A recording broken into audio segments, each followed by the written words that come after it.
मोदी जी कह रहे थे 15 लाख रुपया डाल दूंगा, गरीबी हटा दूंगा। आप अभी तक इंतजार कर रहे हैं 15 लाख का? बिल्कुल क्यों नहीं करेंगे। 15 लाख सिलेंडर कितने का था? अभी तक इंतजार कर रहे हैं? हाँ, इंतजार कर रहे थे हम भी। क्या 15 लाख आ जाएगा, क्या करेंगे? अरे क्या करेंगे, कुछ व्यवसाय खोलेंगे और क्या करेंगे। सोचे थे 15 लाख आ जाए, थोड़ा बहुत रोजगार करके बैठेंगे। यहाँ तो बिल्कुल कोरोना ने मार दिया, थोड़ी सरकार ने मार दिया। लेकिन जनता को भी सोचना चाहिए ना कि 15 लाख क्यों चाहिए मुझे। क्यों नहीं चाहिए? यहाँ है क्या उत्तराखंड में? उत्तराखंड में खेती है नहीं, पहाड़ों में बंजर पड़ी है सारी जगह। नमस्कार, स्वागत है आपका मदरलैंड पोस्ट पर और मैं हूं आपके साथ सचिन सिंह राठौर। इस वक्त हम आ चुके हैं उत्तराखंड में और उत्तराखंड का ये काला डूंगी विधानसभा क्षेत्र है जहां हम लोगों से जानेंगे कि आखिर 2022 में उत्तराखंड की गद्दी पर लोग किसे बिठाने वाले हैं और ये भी जानने की कोशिश करेंगे कि आखिर भारतीय जनता पार्टी के इस सरकार ने इस क्षेत्र को क्या दिया, कितना विकास किया, लोगों का जीवन स्तर कितना सुधारा है इस सरकार ने। इन सब मुद्दों पर लोगों से बात करेंगे और जानने की कोशिश करेंगे कि 10 मार्च को किसकी सरकार उत्तराखंड में आने जा रही है। क्या नाम है सर आपका? देवेंद्र सिंह। क्या होगा देवेंद्र जी इस बार उत्तराखंड में? अभी तो ऐसा कुछ नहीं कहा जा सकता है। क्यों? वो तो बाद में बताया जाएगा। बाद में बताया जाएगा, लेकिन एक जिम्मेदार नागरिक होने के नाते आप वोटिंग तो सही से करेंगे ना, उस सरकार को चुनेंगे जो लोगों की जीवन स्तर को सही कर रही है। क्या लगता है आपको, कौन सी सरकारें काम की हैं सही से? कांग्रेस सरकार काम की है। काम किए थे। और अब की बार क्या लग रहा है, क्या आने वाला है, रुझान किस ओर है?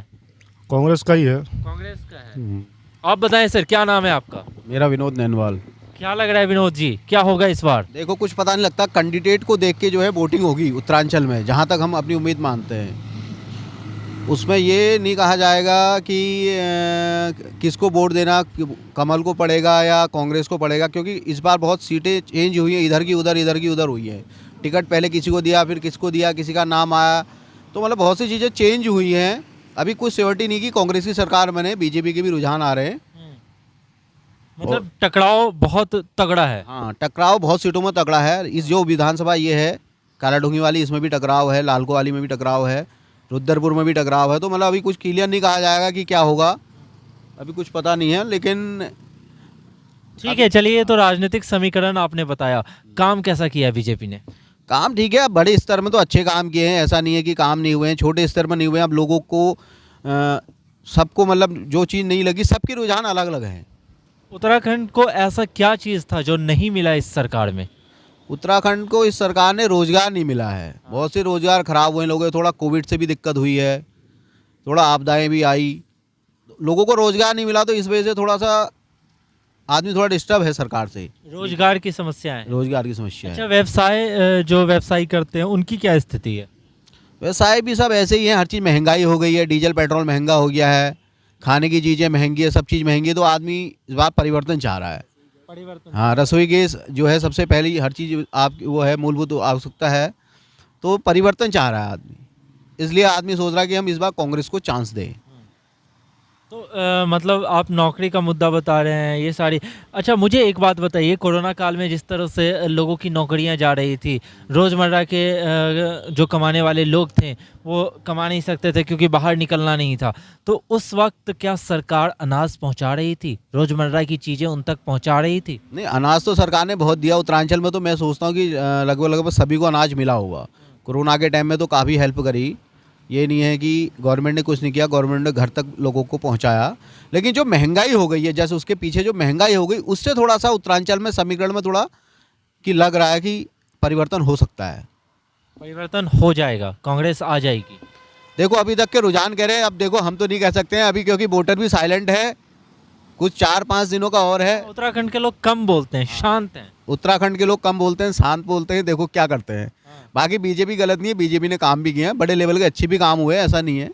गवर्नमेंट कोई गलत नहीं है, किसी को लगता है कि उसने सही किया, किसी को लगता है उसने ये सही नहीं किया, सबको लेके मतलब कुल मिला के सही है। थोड़ा बेरोजगारी है ही।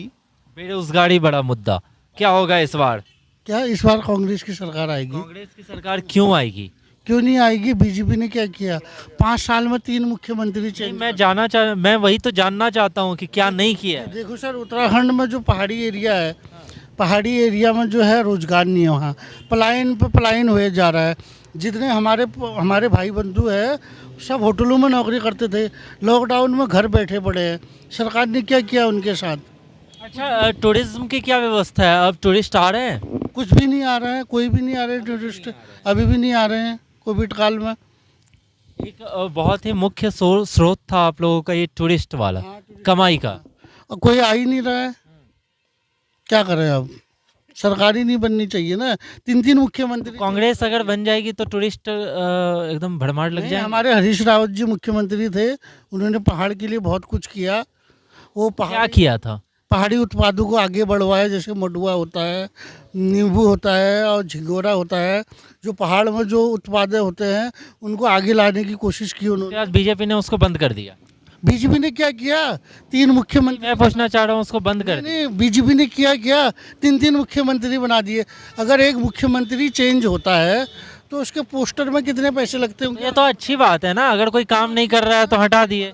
क्यों बात क्यों? नहीं, काम नहीं किया तो हटा दिया। नहीं, ऐसे मुख्यमंत्री को रखा क्यों है? फिर इनको बर्खास्त तो करो ना।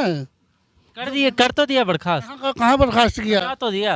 हटा, पार्टी में नहीं हो दोबारा फिर। आप चाहते हैं पार्टी से भी हटा दे? इनको भ्रष्ट नेताओं को हटाओ। क्या हो रहा है उत्तराखंड में, ये बताओ आप। आज तक उत्तराखंड के अंदर 3 मुख्यमंत्री कभी नहीं बदले, किसी सरकार में नहीं बदले। अच्छा, ये पहली दफा है? पहली दफा है कि बीजेपी सरकार में 3 मुख्यमंत्री बदले। अच्छा, इसका भी नुकसान होगा क्या बीजेपी को? जनता का नुकसान है, सब पोस्टरबाजी का नुकसान है। 3 मुख्यमंत्री बदल दिए। और मैं तो हल्द्वानी सीट से आता हूँ, तो वहाँ पर तो दावेदारी सुमित नरेश की पक्की है, वो जीतना है उसे।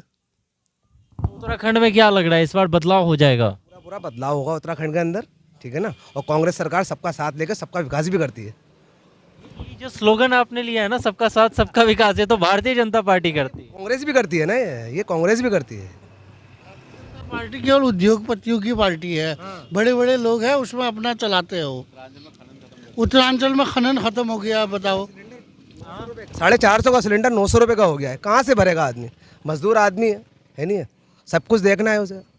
महंगाई एक बहुत बड़ा मुद्दा रहा है। हाँ, बहुत बड़ा मुद्दा है महंगाई, और उत्तराखंड में नहीं पूरी इंडिया के अंदर महंगाई सबसे बड़ा मुद्दा है नहीं है। अच्छा, उत्तराखंड को कितना बदला बीजेपी ने? कुछ नहीं बदला, कुछ नहीं बदला, महंगाई के सिवा और कुछ नहीं बदला। ये रामपुर रोड देखो, रोड की तरफ देखो, कितने साल से 4 लाइन नहीं बनी है। डबल इंजन की सरकार है इनकी, रोज मर रहे हैं। रोज रोड की तरफ लगाओ आप कैमरा, रोड की तरफ लगाओ, रोज मर रहे हैं। ये सिंगल रोड है। अच्छा, ये इसका चौड़ीकरण होना चाहिए। चौड़ीकरण क्यों नहीं होना चाहिए? लोगों ने जगह भी दे रखी है, देखो इतनी जगह दुकान से आगे खाली है। चौड़ीकरण हो नहीं रहा है, कुछ हो नहीं रहा है। बरेली रोड नहीं बनी इतने सालों से। पहाड़ में आज की डेट में रोडें नहीं गई, कई गांव ऐसे हैं ना वहाँ रोडें नहीं है, कंधे में लेके मरीज रोड पर आने तक मर जाता है। क्या किया इन्होंने? वोट पहाड़ तक इन्होंने रोड नहीं पहुंचाया। कहाँ पहुँचाया है? कई गांव ऐसे हैं जहाँ रोड भी नहीं पहुँचे हैं। अब बताओ, आप ही बताओ, हमें क्या करना है? कुछ भी नहीं, कमा के खाना है सबको। जो मुद्दा है वो बता रहे हैं। वही मुद्दा है, सबको कमा के खाना है, और क्या है नहीं है। और क्या है, बेरोजगारी सबसे बड़ा मुद्दा है। तो परिवर्तन इस बार होने वाली। परिवर्तन कुछ नहीं, परिवर्तन ये है कि उत्तराखंड सरकार आएगी, उत्तराखंड में कांग्रेस की सरकार आनी है, फुल बहुमत से सरकार आएगी। सेंट्रल में किसी की भी आए, हमें उत्तराखंड में चेंज करना है। सेंट्रल में किसे पसंद करते हैं? हम तो किसी को पसंद नहीं कर रहे हैं। मोदी जी कह रहे थे 15 लाख रुपया डाल दूंगा, गरीबी हटा दूंगा। आप अभी तक इंतजार कर रहे हैं 15 लाख का? बिल्कुल क्यों नहीं करेंगे? 15 लाख सिलेंडर कितने का था? पेट्रोल के दाम देखो आप कितने। लेकिन मैं पूछता हूँ 15 लाख का क्यों इंतजार कर रहे हैं? देखो जो यातायात ट्रांसपोर्टेशन, 15 तो आप मुद्दे पर बात हो गई तो उनका कहना था कि सब वायदे कर रही है। तो आप अभी तक इंतजार कर रहे थे? हाँ, इंतजार कर रहे थे हम भी। क्या पता 15 लाख आ जाएगा, क्या करेंगे? अरे क्या करेंगे, कुछ व्यवसाय खोलेंगे और क्या करेंगे। हम सोच रहे थे 15 लाख आ जाए, थोड़ा बहुत रोजगार करके बैठेंगे। यहाँ तो बिल्कुल कोरोना ने मार दिया, थोड़ी सरकार ने मार दिया। फिर लेकिन जनता को भी सोचना चाहिए ना कि 15 लाख क्यों चाहिए मुझे?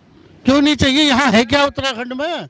उत्तराखंड में खेती है नहीं, पहाड़ों में बंजर पड़ी है सारी जमीनें। संभव है 15 लाख सरकार सबको दे देगी? अब देगी ना देगी वो तो उसको, वो तो मोदी जी ने वादा तो करा है ना 15 लाख देने का, तो 15 लाख आ जाए तो बढ़िया आ जाए। मोदी जी ने क्या कहा था, स्टेटमेंट याद है? मोदी जी ने ये तो कहा था ना सबके खाते में 15 लाख आएंगे, जब भी तो जन धन योजना का खाता खुलवाया था उन्होंने। नहीं, आपने स्टेटमेंट नहीं सुना? सुना था, जब भी तो बोल रहे हैं। मैं बताता हूँ स्टेटमेंट क्या था।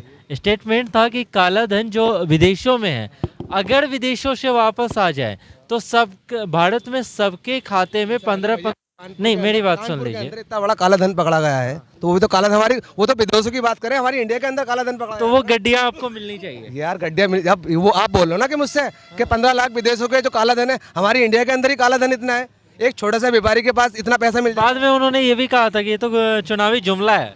तो वो तो उनका मैजिक जुमला था ना, ये तो गलत करा ना, लोगों की भावनाओं को उन्होंने वो कराया, गलत करा है नहीं है। वो तो कह रहे हैं कि विदेश से आएगा काला धन, हमारे इंडिया के अंदर ही काला धन इतना निकल जा रहा है, फिर है नहीं है भैया, बात ये भी है ना। स्मृति ईरानी सिलेंडर कंधे में लेके बैठ रही थी जब तक नेता नहीं थी वो, अब नेता है, अब कौन सा सिलेंडर लेके नहीं बैठ रही हो?